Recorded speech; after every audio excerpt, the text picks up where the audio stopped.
crucifying him. So if he can forgive literally the humans that are murdering him, surely we could forgive somebody that said an off-color remark or dropped the ball or harmed us in some way. And on that same token, let's not forget to forgive ourselves, because more often than not, we're hard on ourselves, and it creates this wallowing cycle of struggle and woe is me that really makes it hard to break out of that and come back to a place of balance. So forgive others, forgive yourself. And my fourth rule is to trust your gut.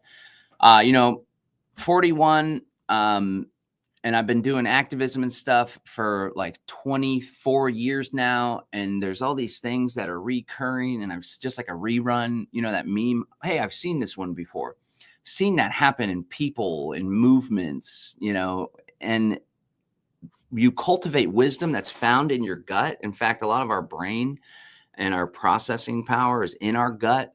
And when you have that little instinct, I got this gut feeling, so to speak, more often than not, you should listen to that, because there's been times when I quieted it, and it ended up biting me in the rear end. So try to cultivate and tune to that inner wisdom so that you can learn from the past and not repeat mistakes. There's a lot of wisdom in the gut. Listen to it. Number 5, be vigilant about who and what you let into your life. It's all about forgive and love, right? Like Jesus's message, but there's also some folks that just are not willing to do the work. And when those people come into your life or into your inner circle or your world or your community or property, it can really lead to a lot of hardship, a lot of tension, a lot of unnecessary stress. Now, that doesn't mean just toss everyone out and be so guarded that you don't let anyone in, but it does mean to start to spot folks that are unwilling to do the work. If someone's willing to do the work, come to the table, have a come to Jesus meeting, lay their cards on the table and get vulnerable and self-reflective, then by all means, there's opportunity for growth and connection. But sometimes you could tell that they're just not, the ego or whatever insecurity isn't allowing them to do that. So be vigilant about who you let into your life, but also be vigilant about what inputs, what social media, what dark and scary movies, what violence, what negative thoughts you let in, because that will also throw your groove off as well. Rule number 6, be careful what you pray for. This is something I realized my sister tipped me off to this, and old Jonathan England too. So if you're praying for patience, it's not just something that's just dropped into your lap. You're like, oh God, please give me greater patience and strength through what I'm going through. Yes, my son. And then you're like, yeah. No. That has to be learned through tests and trials. So you can expect that if you pray for patience and you pray for strength, there's going to be more trials coming your way. So just be prepared. Try to pray for wisdom maybe, but even still, the lessons are needed in large part for us to truly learn. And on that note, my 7th lesson is not to ignore the lessons. If there's some medicine to be had, you got to take the medicine, even if it's bitter, because if you don't learn the lesson, life is just going to keep throwing back the same situation, the same scenario, the same person, the same archetype, the same struggle, the same fight, the same argument. It's just going to keep coming back and back again until you learn from it and go above and beyond it. So don't avoid those lessons. Take the medicine when it shows up for you. The 8th lesson that I've learned is that everyone's a mirror.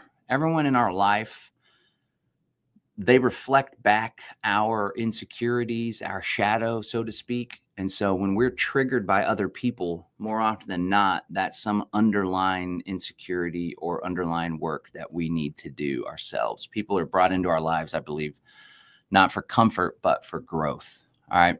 My 9th rule is to rest. All right. God created the universe in 6 days and rested on the 7th. That's what the Sabbath is all about. Right. And so, like I shared before, the whole massive action thing got me to where I am today and got my business to where it is. But at the end of the day, it also can be completely exhausting and cause you to lose sight of what's most important in life, which is the relationships and those that you're close to and enjoying life. We're here to enjoy life. It's a beautiful thing. It doesn't always have to be a fight full of friction. And then my 10th and most important lesson is don't wait like I did 4 decades to build a deep relationship with God, whether it's Jesus Christ, the creator, whatever you want to call it, however that shows up for you, I do believe that there is a higher power, some universal energy that connects us all. And I think that the deeper we can tap into that, the more meaningful life we'll have, but also it'll make it a lot easier to go through that struggle, and it'll help us to find a divine purpose that can light us up with such a spark of creativity that there's really nothing that can stand in our way. And it's that which is needed in order for us to get through these crazy times that we're living in.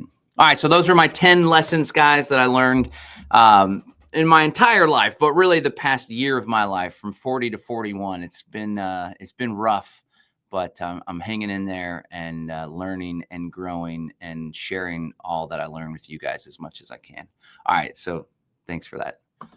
Okay, that was going to be a little segment that I'll do. We'll cut that out here. But we do have the one, the only, at D Broze Live Free coming at us. Oh, looks like you shared it there on your Twitter there. Getting a nice little boost from your Twitter. How are you there, Mr. Derrick? I'm doing good, brother. Can you hear me okay? Yeah, I can hear you. It's always a pleasure, man. Cool. And I'm always inspired by your work. And you've really been getting out there on some pretty big shows, putting the message out. So kudos to you. I'm happy to see that. Thanks, brother. I've been trying to put in the work to get out there and get to bigger audiences and try to spread our freedom-based common sense message. Because as I'm sure you're seeing, there's a lot of insanity going on right now. Yeah, it's a classic move. And it's Jordan Page performed at the Land Summit 5. And if folks aren't familiar with him, he's an old school Ron Paul Liberty rocker. He used to do a bunch of big conferences and Ron Paul events. But he's got this old song, "And the pendulum swings from the left to the right." And it's like the same thing. He wrote about it, and he was talking about Bush and Kerry and, Obama. And it's the same thing with Trump, right? It swings hard left. And then that causes a reaction, and everyone's like, well, at least it's not Harris, and at least it's not all this weird leftist and gender identity and all this crazy economic stuff. Boom. And then everyone's so polarized that they're kind of brainwashed into accepting some pretty extreme measures. So I do want to get into like adversity and spirituality. And I know that you've had some struggles in your life that you've managed to transmute. But first, let's start with the message that you're sharing and what you're seeing.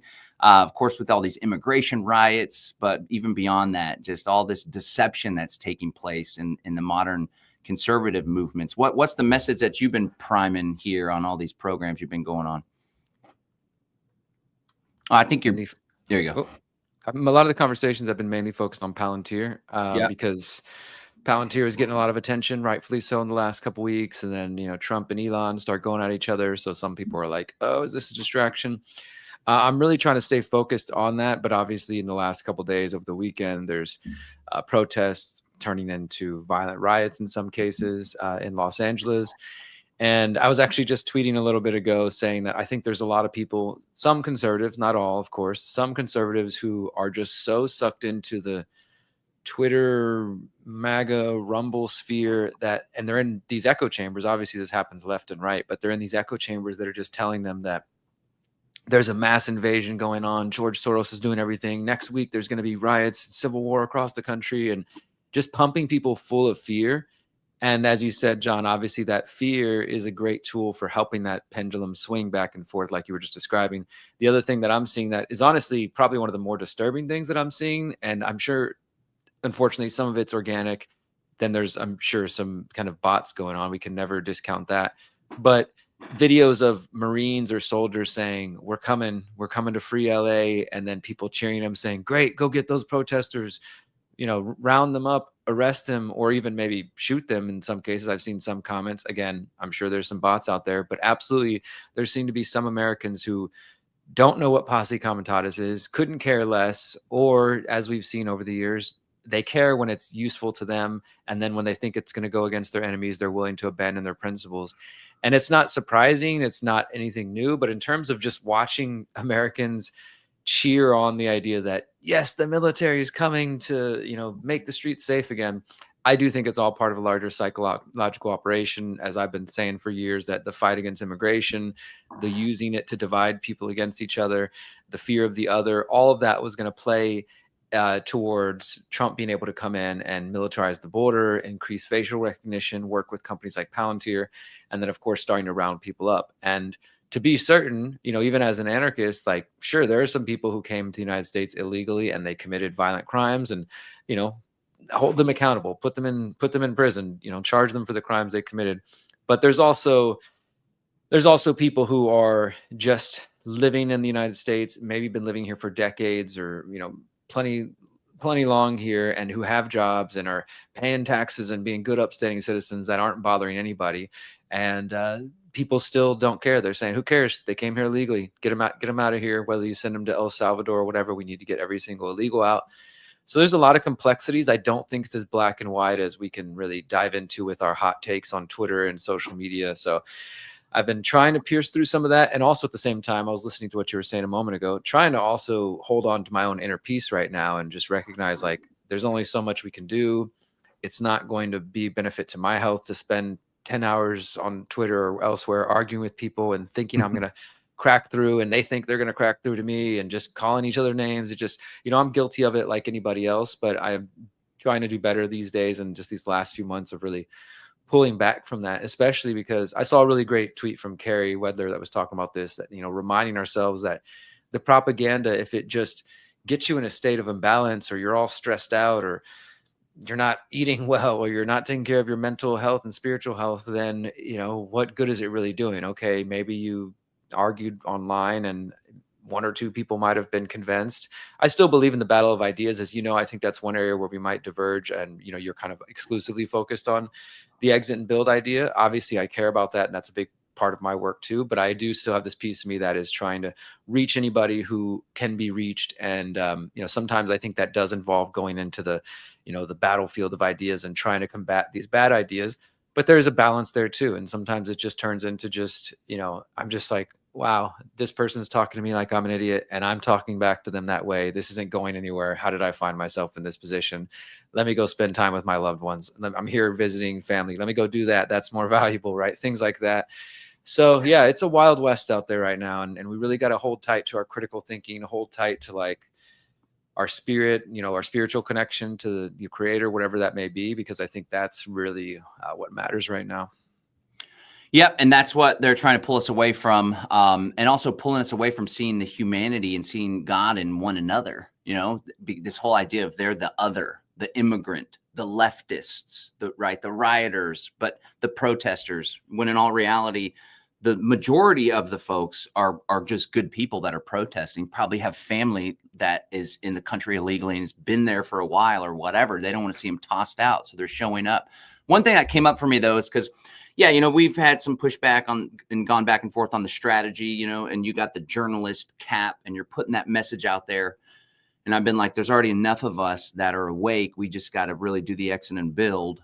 And you're like a superhuman, so you're doing both, and they're not like taking away from each other. But it just occurred to me, like, we also, the point of the education and the messaging and the journalism is to make sure that we keep the ranks of libertarians and freedom-minded people and even agorists and our exit and build movement. Like, hold on, guys, just take a deep breath. Don't get caught in the psyop, because on the edges, in the middle, the bulk of us, we're like tried and true, Freedom Cell Network. We got our goals. We get together.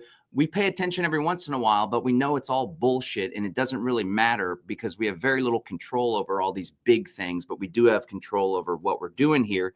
But then folks that just come in, or they just woke up with COVID or whatever, if we don't make sure that we keep educating them, we could lose them, and then they'll go down the far side. You know what I'm saying? Exactly. I think that's a big key thing. And I know we've talked about that too, is COVID comes along and a lot of people wake up. They're, if they weren't already awake, like there's two things. You got some people who are awake, but they weren't ready. Like, yeah, solutions maybe one day. Right now, I'm just having fun watching podcasts and watching the world burn. Then COVID happens and people are like, oh my God, it's actually here. I need to do something. And then other people, COVID was the incident that woke them up and kind of pushed them. And I mean, even just as recent as a week ago when I was on the road, I heard from another person who said, I found the Freedom Cell Network during COVID 1984. We were locked down. We had underground illegal meetings. We found each other through the website. Then we got land, and just these success stories.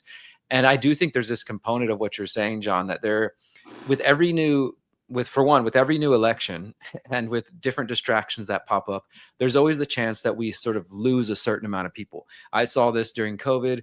You saw it too. Freedom Cell networks popping, websites growing massively. People are, they're moving to Texas, moving to Mexico, buying land, whatever they're doing, they're organizing. And then as things kind of started to slow down and maybe quote unquote go back to normal, people are like, oh, okay, well, there's no reason for me to be doing that stuff anymore because life is pretty normal again. I don't need to worry about that. It's like we only act, or more specifically react, whenever we feel pressured or we feel threatened.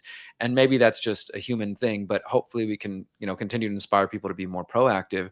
But that happened. People start to go back to their normal lives. And then, of course, the elections come up and everybody's like, wait, hold on. Politics is going to save us again. Even though the last few years I knew it wasn't going to save us, but hey, here's another election. And so there's these cycles, and the statism and the propaganda from that predator class apparatus, like you said, they definitely have been using the fear of the other. So people who were even like super, freedom minded, sovereign minded, when the 2024 election came around, a lot of people were like, well, look, I hear you and I like exit and build, but that's not going to stop the invasion by the immigrants, Derrick, or that's not going to stop Kamala Harris turning the country into full on communism. We have to do it. This is the most important election of our lifetime. And it's just, so I think these things we're going to be sort of doomed in a way to watch this happen throughout the rest of our lives. I've become convinced that there's just people that we're going to watch, people that right now are principled, but in 4 years, they won't be principled, or in a couple of years, or when some big incident happens, like right now, people are like, okay, I hear you, Derrick, but they're burning cities down in LA. And like you said, John, it's not the whole city. Like the right-wing media wants people to think like literally LA, the whole city is just consumed by fire and there's, terrorists everywhere. It's like these very isolated incidents. I actually posted a video yesterday across my social media from back in 2016 when I was in Standing Rock, and I actually filmed the provocateurs. I had to go, I don't know if I ever told you this, but I was on the bridge and I was watching these clearly provocateurs show up. They all came together. They were all black blocked up. And they basically made it clear, like it went from being natives leading the charge on the bridge, opposing the cops, prayer, sage, really peaceful, kind of mindful, to this whole different crew showing up and them saying, the time for prayer is over. We tried that. Now it's by any means necessary. If you don't like it, get the F off the bridge, get the heck out of here, and just totally changing the vibe. And then by nightfall, they're starting fires or like bumping some rap. I don't know what song it was, but it was definitely like, it was something that was not good. I'll just say that. And I'm a fan of hip hop, but this was like some bad vibes, like something was going on. But as soon as, I like, and I'm sitting there filming everything, I got surrounded actually by this group of people and said, delete your footage right now. Why the heck are you filming this and that? And they literally said, if you don't delete your footage, we're going to throw your camera over the bridge into the water. And I'm there on the bridge by myself. So I complied. And then I quietly kind of walked off the bridge, and I actually snuck down under the bridge off to the side, and I filmed the entire thing from there. And I watched as the National Guard, and what we would later learn was private security service named Tiger Swan, they brought in these armored vehicles and they parked them right there on the edge of the bridge, and then every single one of them drove off and left. And within moments, as soon as they left, these provocateurs start jumping on the vehicles, throwing in Molotov cocktails, lighting the vehicles on fire and cheering. And then, of course, by the morning, the car's all burnt out. It's a pretty stark image. And then the next morning, all the media is reporting Standing Rock protesters, burning vehicles, this and that. It was, and then a year later, we had this confirmed where a whistleblower who actually worked for Tiger Swan specifically said on the day that I filmed this, that there were people who were told to light vehicles on fire and that they were infiltrators. So my point is, like, these things do happen. And then you get right-wing media who like to amplify that, either because they really truly believe it or because they know that it sells clicks, it's engagement farming, it's rage bait, people are going to freak out. And so people get pulled into that, and they're like, well, this is why we need the Marines on the street. This is why we need somebody like Trump. And yeah, it's sad to see this all happening. And I don't think it's the last time we're going to see it. I was just talking with another old friend who, and it's like, wow, I feel like I feel like our allies are not many out there who really truly understand what's going on. Man. Yeah. And when you were sharing that, I don't know if you brought that up because of this, but these cars here that were just stopped at the bottom of a bridge, pelted with rocks and all sorts of craziness. It's like, why would you park right there? You could have just pulled under the bridge, like another 100 feet.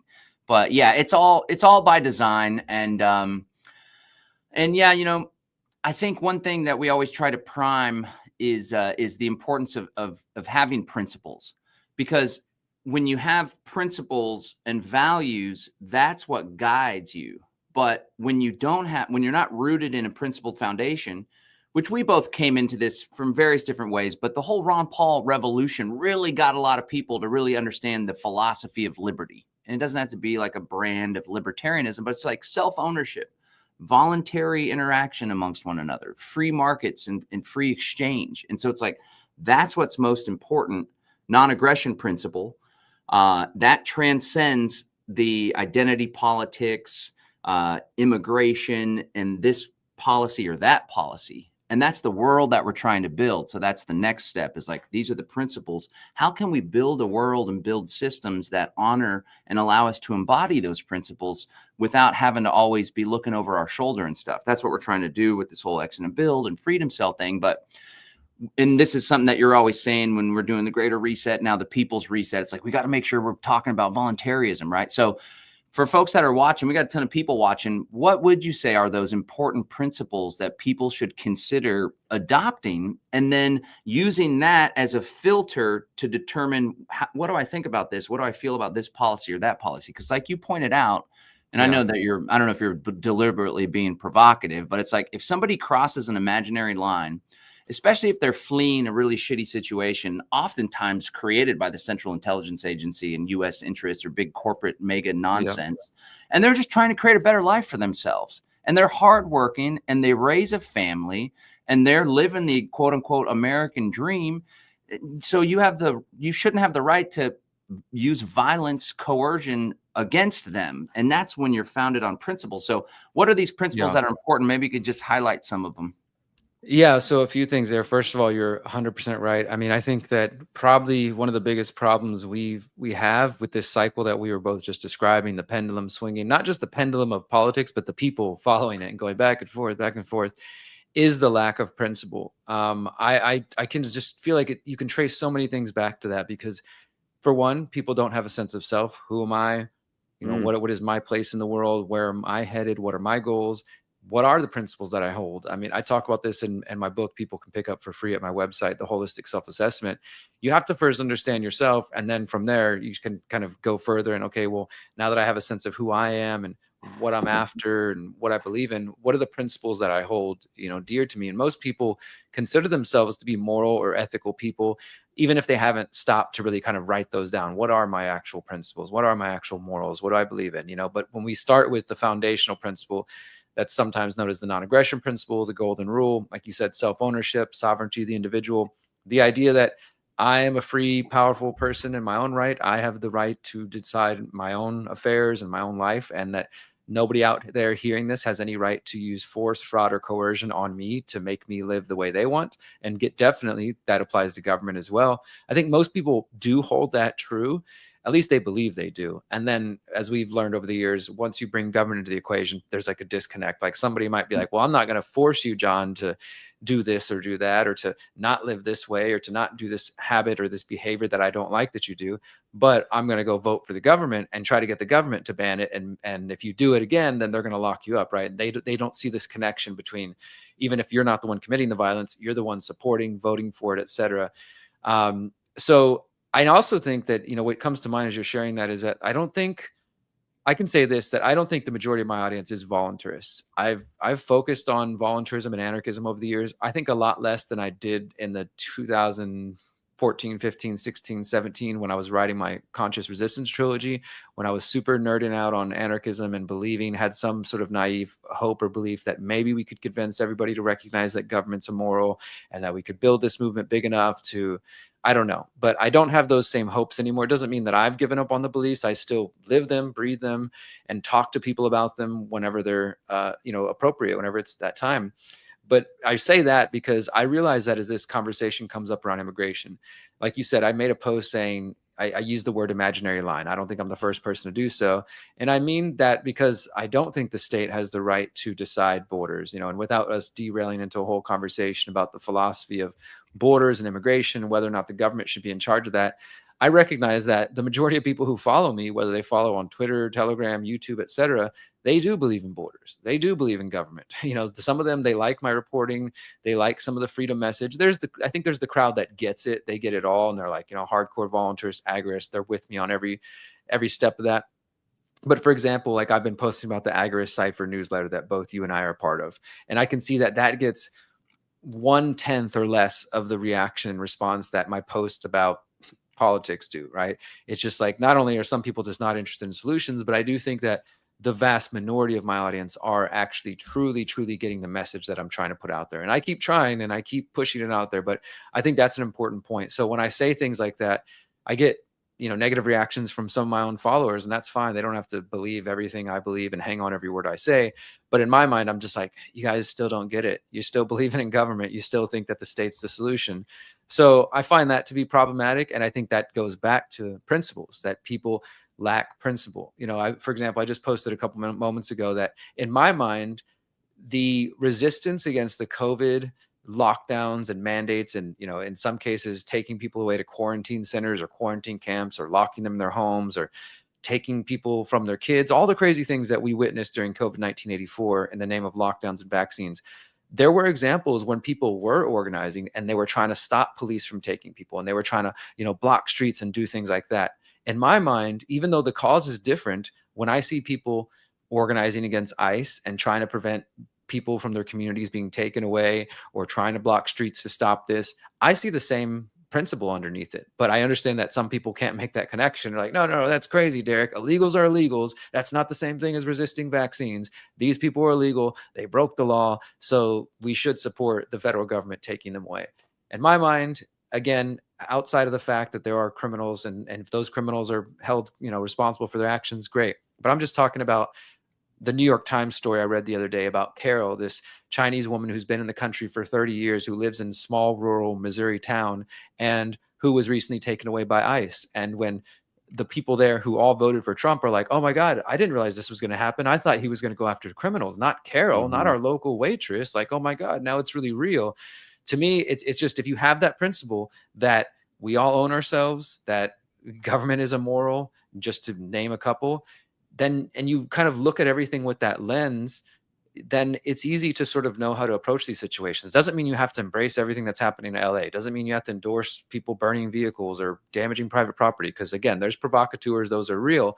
But at the very least, you can see that, hey, I understand these is people resisting government. And if I resist it on one hand, I don't necessarily have to endorse their entire cause to say I can sympathize with why they're resisting government over here. And at least that's kind of how I try to apply with my principles. And, so start out with self-ownership. Everybody owns themselves. And not only do you have to extend that to other people and give them that same right.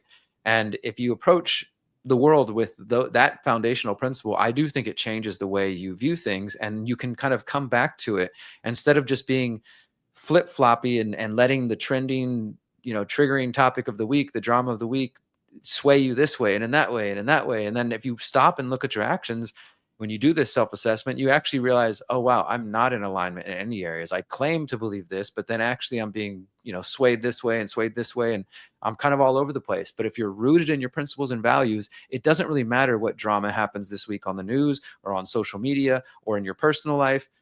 It doesn't mean it won't impact you or affect you, but you can at least kind of center yourself on that and stay consistent. And I think that consistency triggers a lot of people. I notice, like, when you're consistent with something, they just can't handle it. They want you to buy into the latest outrage or the whatever the thing is you're supposed to give up your principles for this week. People want you to buy into that. And when you stay consistent, it's a lonely territory, I think. I don't think there's a lot of people, and I'm not sitting here tooting my own horn. I'm just saying in general, living by your principles, I think it can be a lonely place. Yeah. Yeah, I hear you. And here's your controversial tweet. I support people resisting ICE and the federal government goons if they're attempting to take people whose only crime is crossing the border illegally. They're nonviolent, contributing to their community and not harming anyone, then the feds are the aggressors. And I'm with you. As soon as I saw you post that, I was like, oh, this is going to cause a shitstorm. But a lot of this, and I do so knowing that. I do so knowing that it's going to cause a shitstorm. I know you do. I think you enjoy it. I think a lot of the point of this PSYOP is to get people to be against one another and to focus their energy on the other, when in all reality, there's a technocratic control grid being built all around us. In this pendulum, I wanted to do some kind of visualization where the predator class has an agenda and it's always marching forward. And they're so cunning that they're able to even leverage very powerful people like Donald Trump, right? You may think it's he's a total control thing. I think there's some independence, but then he just got leveraged and like they're playing to his ego or what the hell ever, his big business sense. And they're just like, all right, we can play this guy. And so it's like the agenda towards the Great Reset, total panopticon, digital surveillance society is always advancing. And then so imagine advancing here, but the pendulum swinging. And the harder the pendulum swings in this reactionary way, where people are now justifying the technology being implemented, the Patriot Act, John Warner Defense Authorization Act back in the day after 9/11. And now we got all this modern big tech AI surveillance with Palantir stuff. The more it swings and the more reactionary people get, the faster this goes forward. And so it doesn't matter if it's left or right in control, whatever president, this agenda is always advancing. So what are your thoughts on that? And I do want to invite folks. We got a 13th International Freedom Cell Activation call coming up. Derrick and I will be hosting this. It's June 25th, 12 p.m. Free to join. It'll be a couple hours. We'll share some updates. Derrick wants to share about organizing. We're going to be opening the floor to hear from folks that are having victories or struggles within the network. But if you haven't heard of this, it's a network of over 40,000 people, solutions focused, principled, or at least we're trying to get people to be more and more principled. And you guys can join. I'll share this link in the comments. But what do you think about that? Yeah. No matter what's happening over here with the pendulum, the agenda is just plowing forward. And more importantly, what can we do about that? Yeah, I want to just encourage everybody to definitely join us for the 13th International Freedom Cells activation there. We've been doing those for years. It's been a little while. We get busy and things. And as I said, the Freedom Cell Network tends to ebb and flow as the state of the world, whether it's chaotic or peaceful. But I do encourage people to join us. Looking forward to that, because I still think that's the answer right now, is that we need to be organizing on a local level in a decentralized manner. We need to not just be thinking Donald Trump or any politician is going to come save us, or from the folks maybe on the other side thinking that whoever they're lining up, Gavin Newsom on the other side is going to be the hero in a couple of years. Whatever it is, there's always going to be fake political solutions. There's always going to be people trying to pull you towards violence, to pull you towards apathy and being, doomer, black-pilled, things like that. And I don't think that's really going to help anybody. It's definitely not going to help us, and it's definitely not going to help the coming generations, which I think really is what we're fighting for in the world that we're leaving them. So I encourage people to learn more about freedom cells. And as far as that pendulum, yeah, I mean, to me, I think once you step out of it, it's pretty obvious. I also realize, man, it's such a headache trying to talk to people on the internet, because, and I want to get better. I'm like, calling this out. I want to get better at blocking and just ignoring people as soon as I recognize this is not going anywhere, because I do genuinely enjoy engaging with people when I feel like we can have a healthy discussion, as people have witnessed with me talking with Ian Carroll for 2 hours and totally disagreeing. Yeah, that's bore a lot of fruit for sure. Yeah, exactly. And people, and I'm realizing that people enjoy that. That's not something that people are used to these days. What they are used to is what the trap that I'm guilty of falling in with other people, which is like, you're an idiot, back and forth. And that's kind of how people expect dialogue to be these days.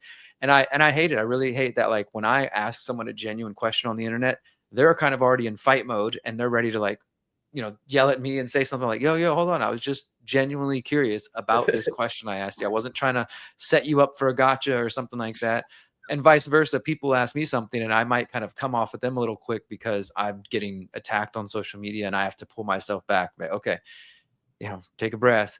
I hate this though, because I think this is part of the psychological operation, this 5th generation warfare, weaponizing social media. I think we need to recognize that so many of the tools that we know can and do sometimes play a role in benefiting us. In this case, social media, the internet, stuff like that. It has been weaponized to a degree that most people cannot imagine. Not only the algorithms showing you certain things they want you to see, the trending topics you can't trust because they might tell you something's trending, because we know that Facebook and social media have run tests to see how it affects our moods. It can make us angry. It can make us happy, jealous, insecure, all this stuff. it's a real thing. That is a real battlefield out there. And we don't think about that when we pull up our social media accounts and start scrolling, but it is a battlefield out there that is intended to manipulate our emotions, to have us arguing about something, this and that. And we have to find ways, I think, to rise above that.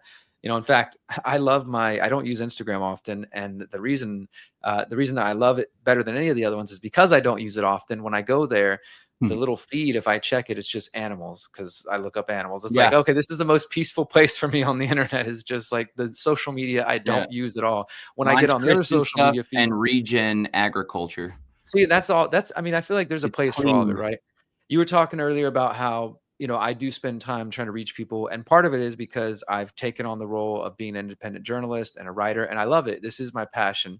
But I do try to temper that with educate and then pull towards exit and build, educate and then pull towards exit and build, pull people towards my presentations. I think that the presentations I've given over the last decade are vastly more useful and impactful and motivational and inspirational than the vast majority of my articles. I think I've done some great journalism and exposed some different stories, and I will continue to do that.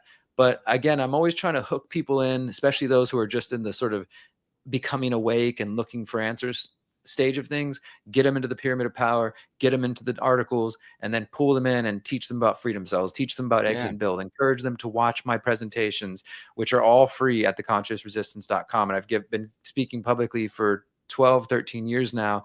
And everything that I share as far as solutions is in those talks. And so I do see the balance of trying to pull people in that. And sometimes I think I'll go too heavy on one side and I'll put too much of my energy into the, online battling and the, the sort of battlefield of ideas, and then try to pull back and like, all right, I just need to lead by example. I just need to pull, into that. And that is what I'm doing as well. I do want to make that clear. I mean, we paid off our land for the Conscious Agora in January. We are just like, well, I'm in Texas right now, but right now our caretaker's there, and we're starting our food forest. As of like today, he's taken out some pines. We're starting to transplant some of our agave. We're getting ready to put some mango trees in Mamey. We're working on our spring, our ponds, and like, hopefully if everything goes well in January, after the People's Reset, we'll be having our first little mini retreat and bringing people to the land. We're going to start building our community center. Like, I'm actively working on these things, even if I'm not talking about them so much on social media. And I want to do more of that. I want to do more of the documentation process as we do it, to show people like, hey, it's not just about being obsessed with the news. What are you actually building? That's ultimately the message. And of course, that's why the People's Reset is still so important to me. That's why what you do with Exit and Build is so Land Summit so important. And I wish more of our audience out there, and I'm speaking to all of you guys out there on both sides of on my channels and John's channels, get out from behind the computer, come to an in-person event. Even if you don't come to Mexico, you don't go to John's event, go to your local meetup, start a local meetup. The internet is a valuable tool, but it's not the real world. There's a world out there in the physical meat space with other humans, and that's where we can get organized. They can't stop us yet at the moment from organizing in person. And even when they tried during COVID, they didn't. People still organized. People used the website and found a way to connect. So I think that's just where we should be putting our attention is, put away the distractions and the stuff. Even put away me. Don't read my articles or watch my videos or John's for a couple of days, and go out and see if you can find people in your local area. And if there's nobody, start a group, start a cell, start putting up flyers in coffee shops and in the local meetup spaces, and see if you can find even a couple other people who are like-minded and get together in person, start having these conversations, start talking about the solutions that matter to you. You will find value in your life. And I don't know if I've mentioned it before on your show since I put it up, but I did create a free 45-day exit and build challenge that people can find at theconsciousresistance.com/EXB. And it's just seven weeks. If you do it, the way I kind of outlined it, you do one challenge a week and you follow the homework and start implementing these ideas in your life. And I did that in the lead up to the 2024 election to try to see if I could sway anybody from voting towards something more valuable. But it looks at money, food, land, education, all sorts of different areas, and it applies this exit and build idea. And so just want to invite anybody, if you're new to this and you actually want to see, I believe if you actually take the challenge seriously, by the end of that 7 weeks, you will see some value. You will see some changes in your life if you do implement the steps in there. For sure. Okay, I'm dropping the links there. I don't know if you want to drop the links so they'll go on to your channel also. Can you stay a little after 12, Derrick? Yeah, I could do another 20 minutes or so. Okay, sweet. All right, great. Because I want to shift gears, but still, it's a great segue. So we're talking, and I want to talk now about spirituality, self growth, self development, and I want to share this conversation in the context that I've worn my heart on my sleeve, and I've gone through some struggles recently. Went through some more serious struggles when my last marriage fell apart with kids and divorce and court and like all sorts of drama and pain. But I learned so much from it. I became a better person because of it. And I know your story pretty well, Derrick, and I know that you speak openly about it. And I just want to share this piece and ask some questions of you, and we can kick it back and forth. But I want to share it in the context for folks that feel like they're struggling or things are really hard for them, that especially Derrick, when he was just like down in a very dark place and ended up in prison. I'll let you share the story. Like that's hardcore, brother. So no matter how hard it is for some people, there's always opportunity to take that pain and drive it into your purpose and become a better version of yourself rather than allowing it to break you. And because people are always like, oh, it's easy for you to say, John, or easy for you to say, Derrick, you guys got it all figured out, or what the hell ever. But really, nothing could be further from the truth, right? And we're all presenting great here on the show, la la la, but we got our own demons that we're still struggling and battling with all the time. It's a constant struggle, and that's part of life. That's what makes it beautiful. So I want to share that in the context of like everybody, we all have struggles, we all have ups and downs, but when you can tune your mind to see these struggles as an opportunity for growth, God, the universe, whatever it may be, karma, it's reflecting back to you.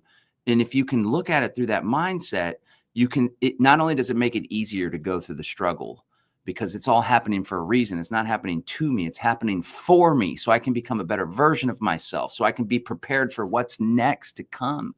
But you become a better person. And then when the adversity happens and the struggle happens in the future, it doesn't bring you down as much because you've already learned the lessons. You've already built up that armor, right? So one of the reasons why people can so easily get swept into this reactionary paradigm is because they don't even have the ability to not get reactionary with their own emotions or triggers.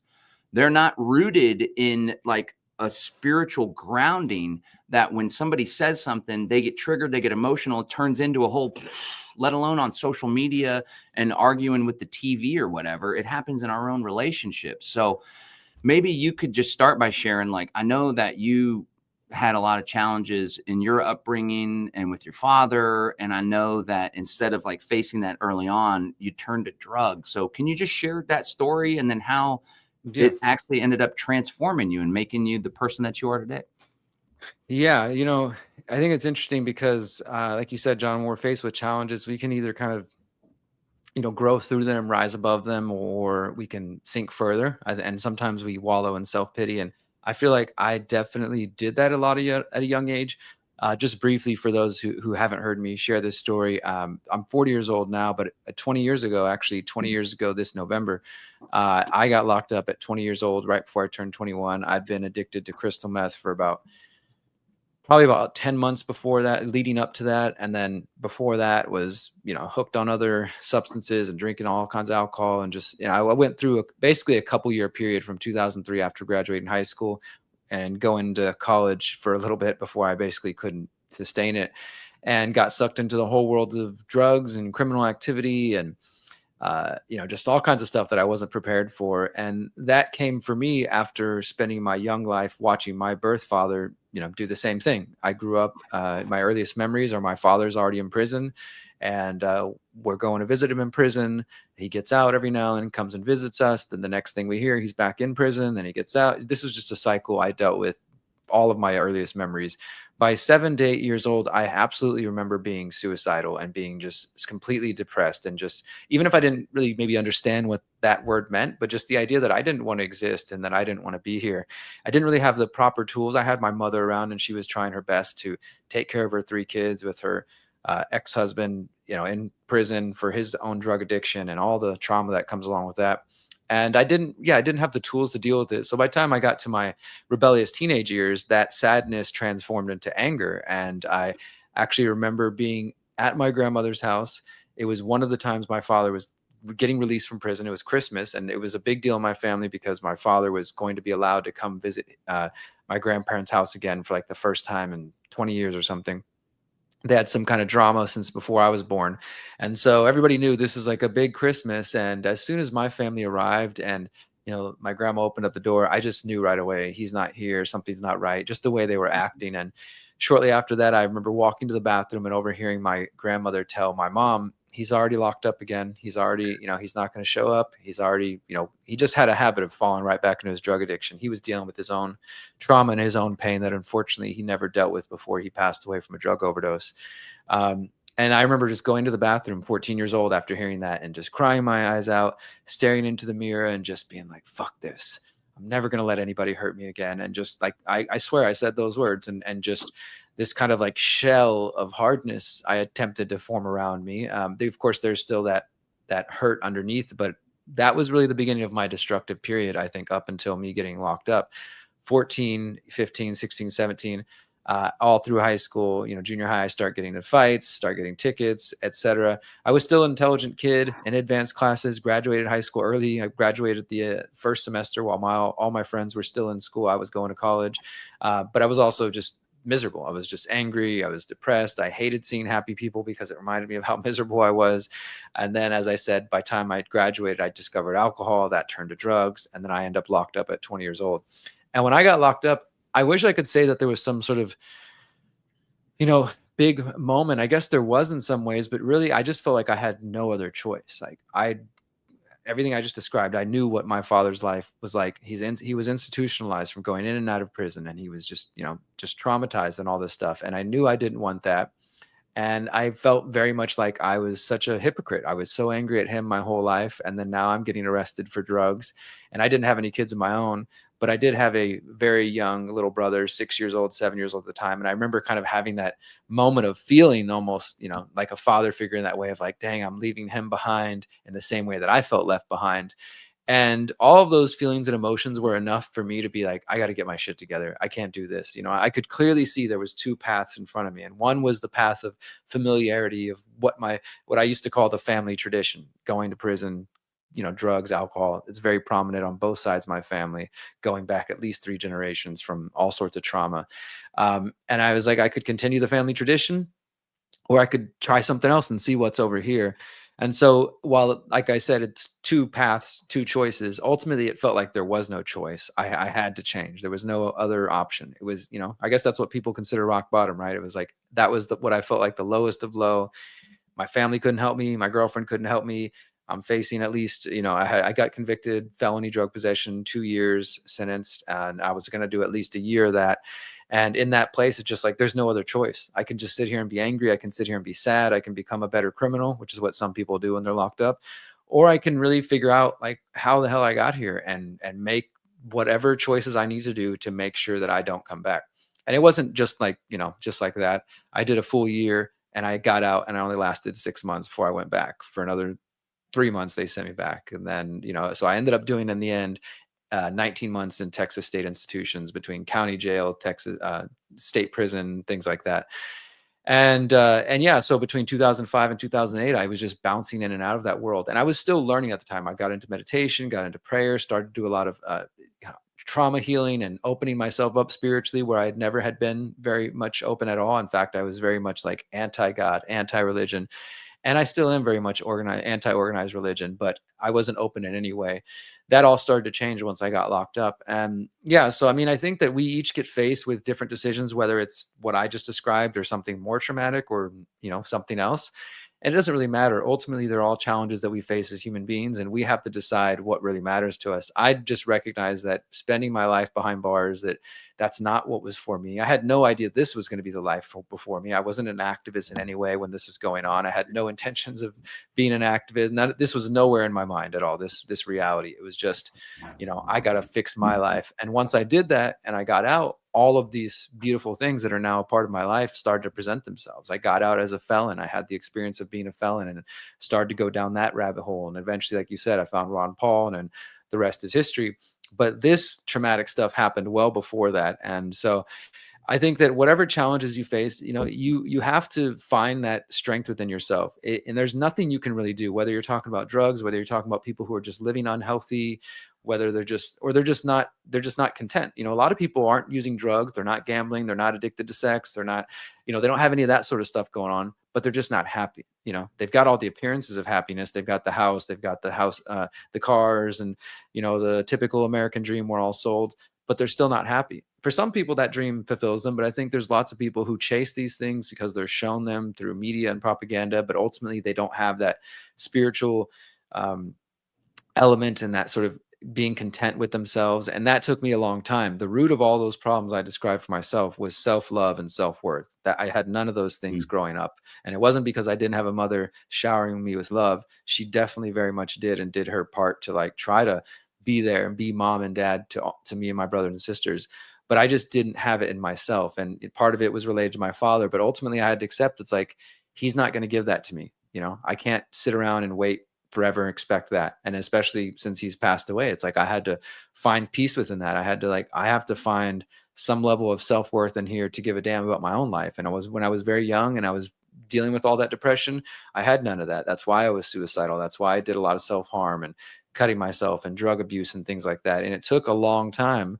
And I'm not going to sit here and say, even today, that things are perfect, right? Like all people, I face insecurities and my own challenges if I let myself go down those roads. But I've learned as an adult not to avoid those things, but I've learned practices that for myself kind of keep me focused on that and not allow myself to get sucked into judging myself and comparing myself to other people. And just really honestly, I just trust that God, creator, whatever people want to say, put me in prison for that reason, so I could go through that. And then I could be here sharing the things I have now. And I just trust every day that this is what I'm supposed to be doing. And the opportunities that are supposed to be before me are going to present themselves. The people I'm supposed to meet, I'm going to meet them. The people I'm supposed to connect with, there's nothing I can do about it. It's going to happen. So I just have to wake up every day, do my best, and just keep going forward.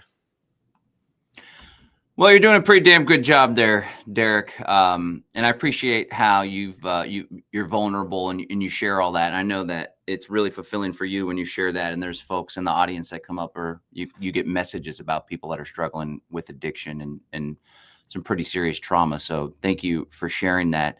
Let me ask about emotions. As you know, I was a pretty heavy kratom user for quite some time. And then even when I was a light user, when I stopped, it was a couple years ago that I took a very large break. And then I went to Confluence that Zek would put on. And Alex Zek's on point too. And I think he really, I wanted to bring him up to try to shift the conversation, but I had a different angle. But when it comes to like not being political and not being swept into all this reactionary stuff, he identifies people just not being rooted in a sense of self and a sense of empowerment, self-belief, knowing oneself. That's why they can just have some identity impressed upon them, because they don't know their true identity or their true power that lies within all of us. A lot of people have lost their way by design. But I went to Confluence, super transformational. It was not this most recent one. It was 2 ago. It was when the eclipse was taking place, and I had quit kratom for the first time. I was like 1 or 2 days into it. And then I was at the event, and it was a 5-day event with no kratom at all. And one of the biggest things that I recognized when I started fully feeling my emotions again. Now, mind you, I would feel them before and would still have anger and some sadness here and there, but it was kind of muted. And now kratom serves a purpose if somebody's like really, really, really in a bad spot and they're lashing out or they're abusing substances that'll kill you, right? But if you start to become, more balanced, then I believe that it actually is holding you back from feeling those emotions, because those emotions really have a reason. And so that's kind of where I'm at lately with some of my struggles, is doing everything I can to not avoid or numb those feelings and emotions, even though they can be strong and painful, and to sit with them, because that's really where the growth takes place. And as I shared in my lessons earlier, it's like, if you don't take the medicine and feel those emotions, understand what can I learn from this in the moment, it's just going to cycle back and teach. It's going to give you the opportunity to learn over and over and over. So I know that you had a lot of pain, and you can even pinpoint like that moment in the bathroom. And then you started anger and all this stuff. And then the drugs probably and the alcohol were so powerful for you because it numbed the pain. But then I guess in prison, you didn't have the ability to numb it anymore. So you didn't have much of a choice. But can you talk about the role emotions and nowadays, you know, obviously you've done so much work, but I know that strong emotions still come up today in the present moment. Sure. What kind of modalities or tools do you use to not only learn from the emotions, but not let them take control? Yeah. So first off, John, really appreciate you sharing about your kratom use. And man, it's I know that's a struggle. That kratom is a tool. We both have told people that over the years, but it's also a really difficult addiction to break if people get hooked on it itself. So I applaud you for recognizing that it can numb you. And that's, I think, ultimately what we do in different ways. People who, whether they smoke cigarettes or drink alcohol or use kratom or just scroll endlessly, it's different methods to try to avoid and to numb things, right? And you're totally correct. I think the main reason that I had a success story is because there was no way for me to avoid myself any further. That doesn't mean, of course, everybody who goes to prison has success stories. You still have to make that conscious choice. That I was going to mention that earlier, like with my father. He just, there was nothing I could do, the lawyers could do, my grandma could do. Everybody pleaded and cried and told him how much they love him and they want to help. He just didn't have the strength within himself to decide that his life was worth something different. And, he wasn't able to do that. You have to find that within yourself. So I think what does help, though, in my case, was that I was free from all distractions. As crazy as that might sound, being in a place like prison, I mean, I started meditating, I started journaling every day, and I still do. I don't journal nearly as much as I probably should, but I do write a lot of my own thoughts down and things like that, and practice meditation. And that was really useful for me to just kind of slow down, especially because at that time I was literally coming off a lot of heavy drugs and I needed just time to kind of get clear-headed again. But I think the point here is that whatever practices you can find to not numb yourself and to actually feel the things that are going on inside of you is important. And I know also, I would say that this is something that we as men struggle with even more specifically, because a lot of us men grew up with other men showing us examples that talking about your emotions means you're weak, or it's not something you're supposed to do, or we all have different upbringing. Some people grow up in homes where the communication is yelling at each other, or the communication means slamming doors, or the communication is nothing, you just don't talk about it, you put on a smiley face all the time, and you kind of repeat those things. And so as men and women, we learn not to talk about our emotions or to avoid them. I was absolutely self-medicating. That was for sure what I was doing. There was plenty of times when I was on heavy drugs and the people I was using with even would say, "You don't seem like you're happy." And I was like, "I don't think I am. I'm just like stuck in this. I didn't know what else to do." But there were times when the drugs felt good and I was like, "Oh, so this is what happiness is like. This is what I've been looking for." And I had to eventually, of course, find that happiness just in a sunset and, a beautiful day and time with family. And it took years to do that. As far as modalities and things, what I mentioned, I think is still heavily instrumental for my life. And I encourage others, get a journal, a diary, whatever you want to call it. Get a place not a place that you have business meetings in, but a place that is exclusively and specifically for you to go to write your thoughts down when you need to. And especially, I would say, in the times when you're feeling stressed out by your husband or your wife, or by your job, or by your kids, or by some idiot on the internet, it's good to take a breath, pull away, and write these things down and kind of look at your thoughts. At least I find it helpful for me. Like when I can take them out of all this chaos in my head and then put it down on a piece of paper and then look at it and read it, it sort of allows me to take it in even deeper and kind of pull away from it a little bit, look at it, okay, so that's what's going on in my head. Now I can sort of feel a little less chaotic, and then I can move a little bit more centered from that. And I think over time, these things become habits. It goes from being like a practice that you have to put a lot of effort and intention into, like, oh, okay, I'm getting angry. Okay, hold on, take a deep breath. Don't react and say the first thing that comes to my mind to my wife because she's driving me nuts. Just take a breath, and maybe even not say anything. And I'll just be super real and give an example of, just really briefly, of last week with Miriam, my partner. For those who've met Miriam, we were together, and long story short, she was communicating something to me, and she wasn't doing so in a rude way or anything, because she really is just very kind in the way she communicates. But my initial ego reaction was to just like, what the heck is she saying this, and just start cussing her out in my head, or just feeling very defensive, like, oh, like, why is she saying this to me and this and that?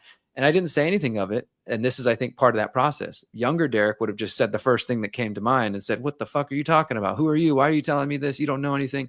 And all that reactive stuff.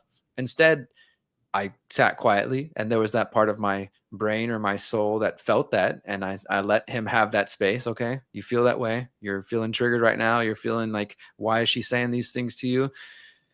Just breathe with it. Just sit with it. And then I just sat quietly, and that was, I'm sure, awkward for her, of like not knowing how I was feeling and not saying anything. But I felt like it's better for me not to say anything right now. Just breathe, just keep breathing. And then with time, I took in what she said, and what she offered was actually very valuable and useful. And when I, reflected on it and say, okay, I had to like kind of have a little mini conversation with my ego inside my head and say, look, I get that this feels uncomfortable for her to say that, but she's coming from a good place. And you know what? She's right. She's actually right in what she's saying. So it's okay. Let it go. And I guess that could be part of my inner child that just feels like, hey, somebody's attacking me. But just had that. And this is all happening within like a moment, right? Like this is, and I think that's the kind of thing, is the more these practices become regular to you.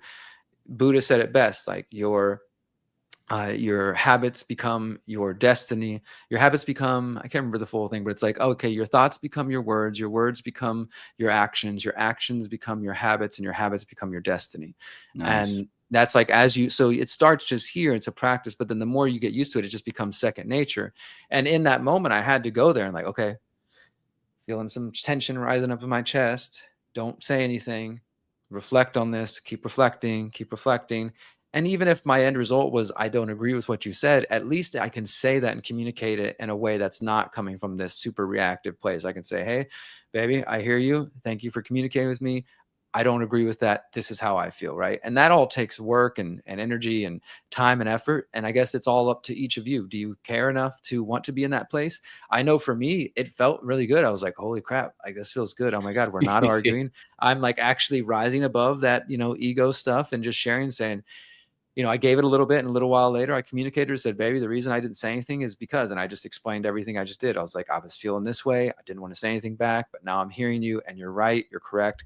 Thank you for being patient with me and giving me the time to process that. I love you. And that was a lot more valuable than just the way it has gone in the past when I was younger and much more reactive, or the way it could have gone, because if I say something like that, then she's probably going to react. And then we're just locked in this ego battle instead of us like hearing each other. So yeah, there's little things like that I try to do. And obviously I'm human like everybody else and not perfect. And there's times where I do the exact opposite of what I just described. But I think it's all about that practice and trying to make that become part of your daily life. Come on. We're finally growing up, Derrick. That's good stuff. Good stuff. And, just like we run away or numb our emotions, when you're in a good relationship, or at least it has the potential to be a good, healthy relationship, but we're all, grew up in trauma-based society, and our parents are going through their own struggles, doing their best. But oftentimes when things get real with a partner, people have the same tendency as though when the emotions get real, they want to escape it. But like I shared with my lessons earlier, it's like, if you abandon a relationship because someone's reflecting back some pretty serious stuff. I had something really hard hitting reflect back at me recently, like a few days ago. And just the same, I just sat with it, and I was like, oh, I immediately would have resisted and thrown back in the past. Well, you do the same kind of thing, that kind of bullshit response, instead of just being like, okay, that's your experience of me recently. And it's really hard for me to accept that that's how I've been showing up. But that's where the growth has to happen, and we really got to quiet our ego in order to even be able to get into that space. But if you abandon a relationship just because it gets challenging, because somebody's calling you out on your bullshit, then the next relationship you get into, you're going to manifest and attract somebody that's ready to show you that mirror just again. You just got to look in the mirror and just face the facts. And it's all just to become a better version of yourself. Okay. All right. Before we let you go, let me ask you about this. One thing that's helped me immensely, and it's actually been humbling, because I'm still not sure intellectually where I'm at with the whole Jesus Christ. And then you got like the Gospel of Thomas. And obviously there was some psyop, or very likely some psyop with the Council of Nicaea and Rome and the authorities. That there was a radical message, I think, that's a more radical message. It's radical as it is what's in the Bible that Jesus says, right? Like in the red letters. But I think there was a little bit more to it. But I'm also like, because then you got Paul, the Apostle Paul, in Romans, and it kind of shifts the message away from the works, which was James, and it's more to just having faith and accepting Jesus as your Lord and Savior, right? I resisted that a lot as an anarchist, like, what does it even mean for me to have a Lord, right? But the humbling aspect of like just accepting that I believe that I am here on this earth to carry out the will of God, to create this heaven on earth, new earth, whatever you want to call it. It doesn't even have to be in Christian terms, but there's this creator, there's something bigger. And we have obviously have gifts, communication, the way that we think, being able to like draw a crowd and lead people, right? That's a gift.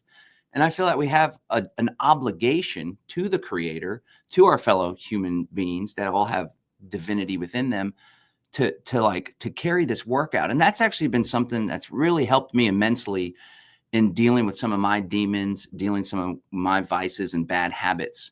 What do you think about that relationship? Like as anarchists and freedom people, there's a resistance to giving our life to something bigger, but how does the role of a divine purpose and doing God's work, so to speak, what is that? How does that work for you? And what are your thoughts there? What comes up for you?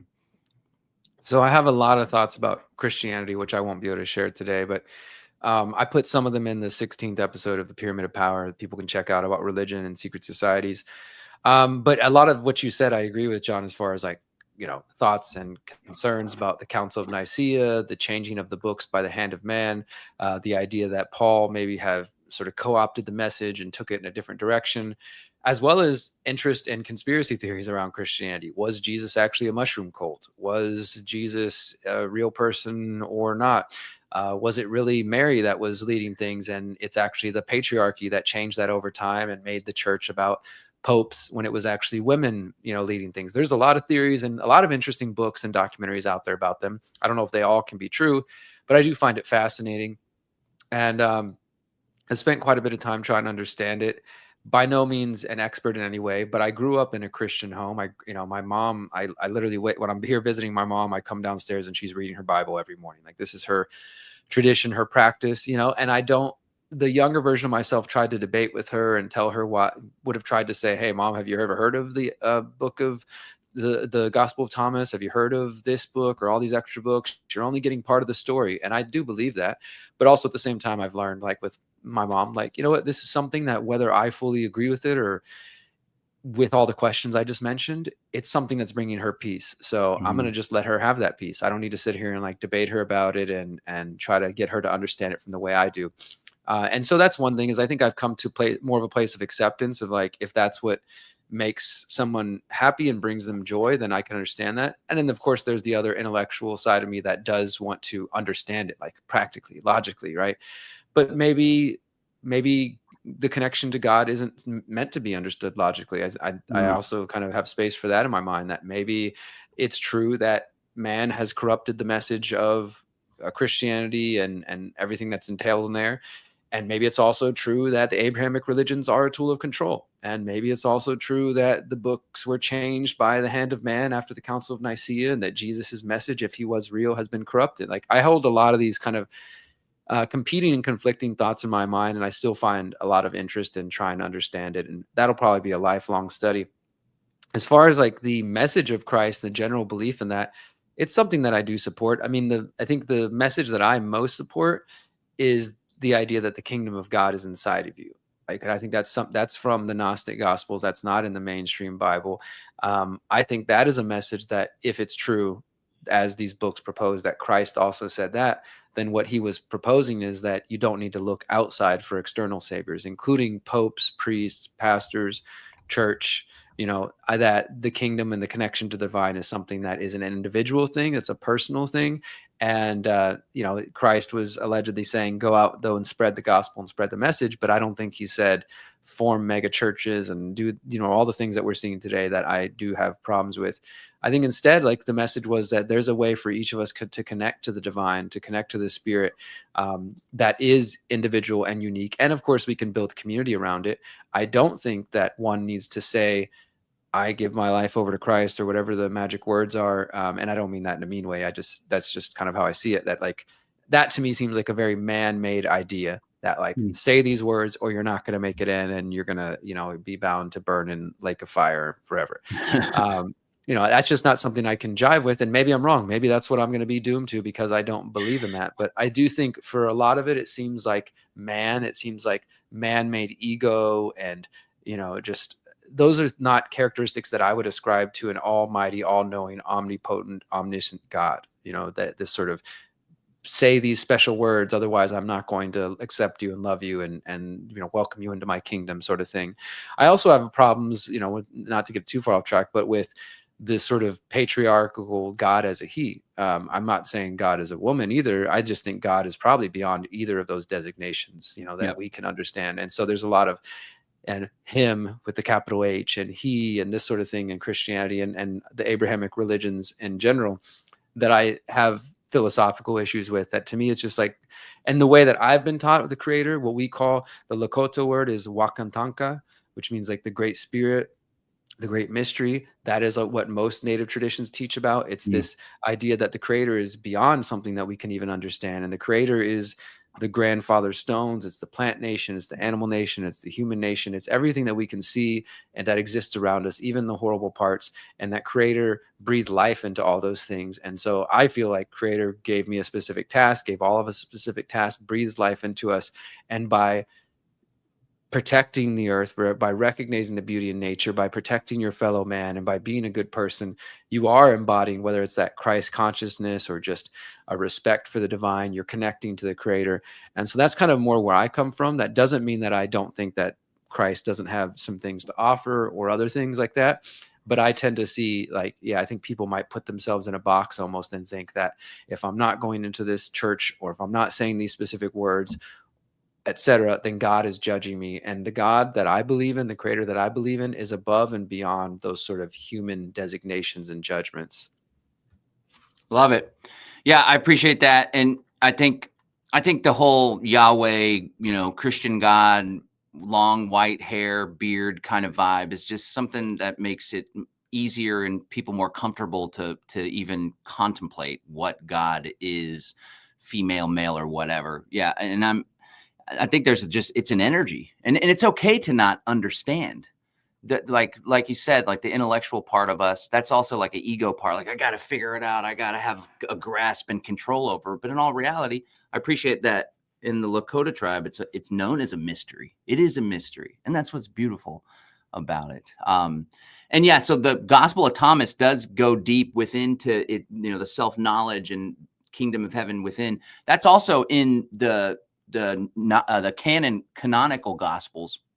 When he was asked by the Pharisees, when will the kingdom of God come? And he said, no, it won't be like, look, here it is, or there it is. The kingdom of God is within you. Right. So it's there, it's in both. And I think it's a very beautiful thing. So, hey man, it's always great having these conversations. We could go on and on and on for hours on end, but I think this was really powerful. And I just want to say, I respect you, and I really appreciate you and not only your contribution, but all of your growth over the years. It's been a pleasure to call you a friend.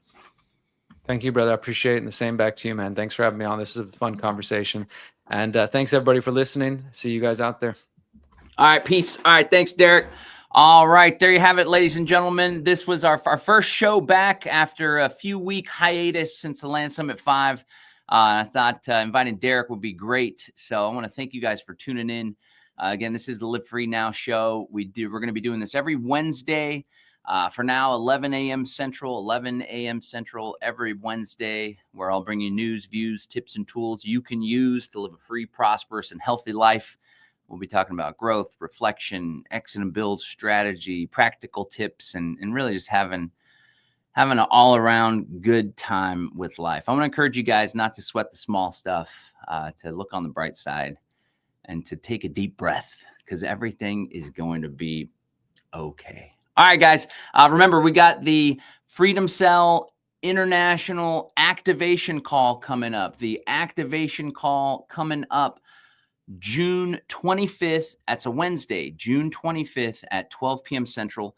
I dropped the link. Let me drop it one more time. I'm not sure everybody's going to get it as I drop it here. You can always join us on our daily email newsletter, livefree.academy/newsletter, livefree.academy/newsletter, if you want to stay in tune with all things going on with Exit and Build, with the events that we put on, opting out and all that stuff. livefree.academy/newsletter. And we'll definitely keep you in the loop on this activation call coming up. Okay. Thank you so much, everybody, for tuning into the stream. Really appreciate you.